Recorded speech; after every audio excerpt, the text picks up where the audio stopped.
గారు, మన కోమటిరెడ్డి వెంకటరెడ్డి గారు, స్థానిక ఎంపీ గడం నగేష్ గారు, అదే విధంగా ఎమ్మెల్యే హరీష్ గారు, ఇతర సోదర ఎమ్మెల్యేలకు, అధికారులకు, పత్రికా మీడియా సోదరులకు, సభలో కూర్చున్నటువంటి సోదరులకు, సోదరిమణులకు అందరికీ పేరు పేరున హృదయపూర్వక నమస్కారాలు, ధన్యవాదాలు తెలియజేస్తా ఉన్నాను.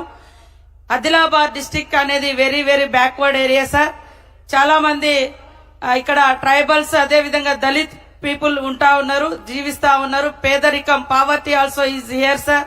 There is no irrigation facilities. That's why we can't getting more crops and other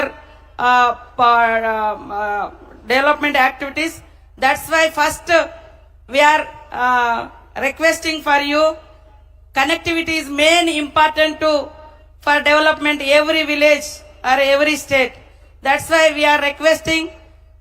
We are in here is our Congress party, our Revant Reddy, our Komatreddy Venkatreddy also well known you. We are requesting no discrimination. We are all come to committed to for only development. That's why we are asking more funds for every district across the Telangana sir. అందుకనే ఇక్కడ ఏ ఊరైతే road connectivity ఉంటుందో అక్కడ సౌకర్యాలు కూడా అత్యధికంగా వస్తాయి. కాబట్టి first every village కి ఒక రోడ్ కనెక్టివిటీ అనేది ఉండాలి. ఒక స్టేట్స్ లింక్ కానీ, డిస్ట్రిక్ట్ లింక్ కానీ, విలేజ్ లింక్ కానీ వెరీ వెరీ ఇంపార్టెంట్. ఇక్కడ ఆదిలాబాద్ డిస్ట్రిక్ట్ చూసినప్పుడు బిగ్గెస్ట్ ఫారెస్ట్ ఏరియా. ఇక్కడ కవాల్ టైగర్ జోన్ ఉంది. కానీ హండ్రెడ్స్ ఆఫ్ ఇయర్స్ నుంచి ఇక్కడ tribal people are living in forest area sir.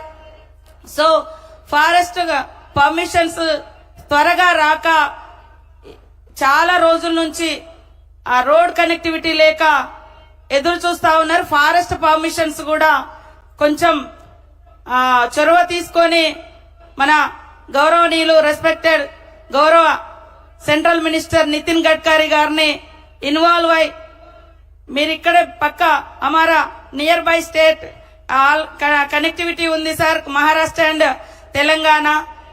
Because we are requesting forest problems also we have to clear very speedily sir. That's why so many roads pending from long days, few years से. इसलिए हम हमारा विनती forest problems भी आप clear करना चाहिए sir. बहुत धन्यवाद. రాష్ట్రాలు, దేశము, సెంట్రల్ స్టేట్ అభివృద్ధిలో కలిసి నడిస్తే జోడెద్దుల్లాగా మరి నడిపిస్తే ఆ ఎడ్ల బండి మీద కూర్చునేది ప్రజలు. కాబట్టి రాష్ట్రాలు, కేంద్రము కలిసి అభివృద్ధిలో ముందుకు సాగాలని మనస్ఫూర్తిగా కోరుకుంటూ ఈ మారుమూల ప్రాంతానికి ఇక్కడికి విజిట్ చేయడానికి వచ్చి ఈ రోజు అనేక హైవేస్, అదే విధంగా ఇతర రోడ్స్ కూడా మరి ఇనాగ్రేట్ చేస్తున్నటువంటి సెంట్రల్ మినిస్టర్ నితిన్ గడ్కరీజీ గారికి స్పెషల్ థ్యాంక్స్ టు సార్.